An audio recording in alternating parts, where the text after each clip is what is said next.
Hello again. This is Granny's GodPod number 82. The Father with Two Lost Sons, part 2 of the trilogy, including material from Keller's book The Prodigal God. In the Lucan parable of the father with two sons, the younger brother gives us a depiction of sin that anyone would recognise, totally out of control, alienated from his family. The elder brother is fastidiously obedient to his father, self-disciplined and completely under control. But the father has to go out and invite both sons into the feast of his love. It is easy for us to judge superficially which son is wrong and which son is right. But Jesus ends the narrative with the elder brother still in his alienated state. The bad son enters the father's feast, but the good son does not. The elder brother refuses to enter, his righteousness, not any wrongdoing, keeping him from the feast. The younger son chafed under the father's supervision, but the older son also wanted the father's goods rather than the father himself. In fact, slaving for years was as much for his own benefit as his father's, since he was due to inherit the benefits of his labours. Jesus is teaching that neither son loved the father for himself. Can careful obedience to God's law serve as a strategy for rebelling against God? Keller says, if, like the elder brother, you believe that God ought to bless you and help you because you have worked so hard to obey him and be a good person, then Jesus may be your helper, your example, even your inspiration, but he is not your saviour. You are serving as your own saviour. Elder brother types obey God to get things. They don't obey God to get God himself, in order to resemble him, love him, know him, and delight him. Jesus is giving us a radical redefinition of what is wrong with us. Most people would agree that sin is breaking a list of rules.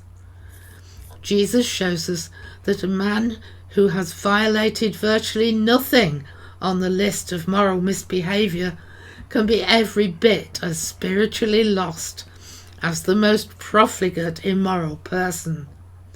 Sin is not just breaking the rules, it is putting yourself in the place of God as Saviour, Lord, and Judge, just as each son sought to display the authority of their father.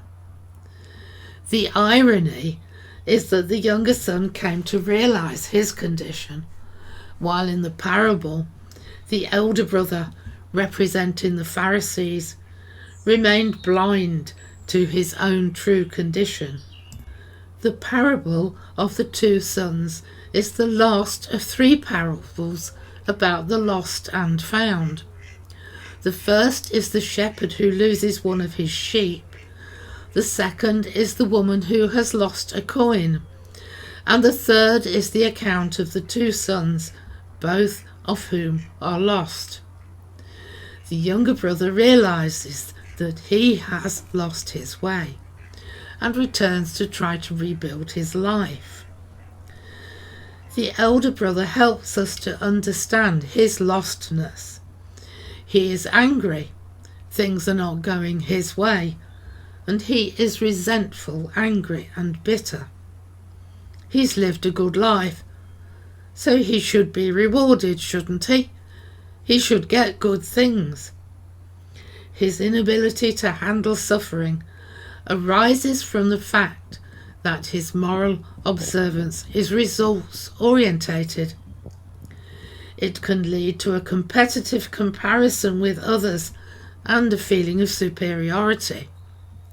Remember the Pharisee in Luke 18 verses 10 to 14, who stood by himself in the synagogue and prayed, God, I thank you that I am not like other people, robbers, evildoers, adulterers, or even like this here tax collector.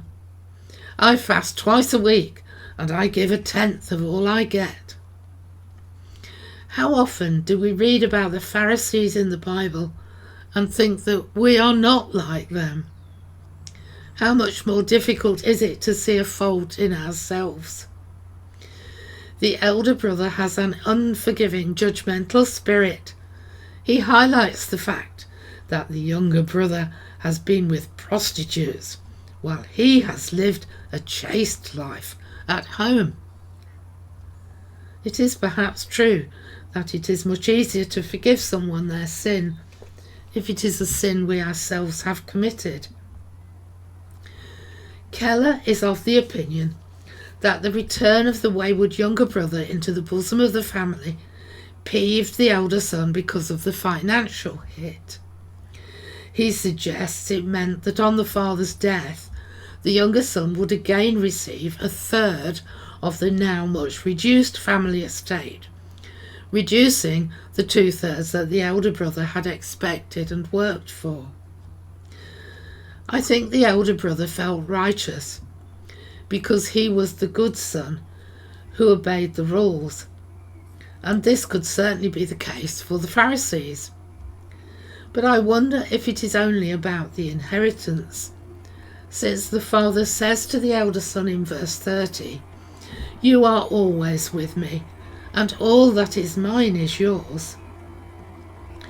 Wallowing in the feeling of not being equally loved or appreciated is destructive. It reminds me of a certain prince also bringing his father into disrepute and recording his angst of being given one less sausage than his brother and the smaller room because he was the spare, the second son. Unable to accept he was just younger and smaller than his brother.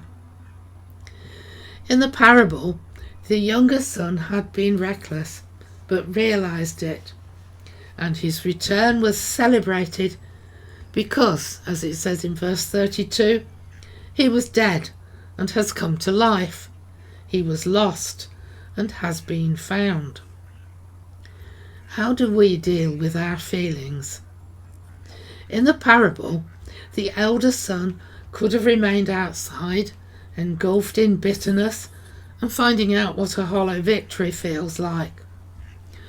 Or he could have benefited from setting his angst aside and enjoying the feast. He could have let go of his feelings of injustice or superiority and joined in, revelling in the great love and forgiveness of the Father. Join me for part 3 coming soon.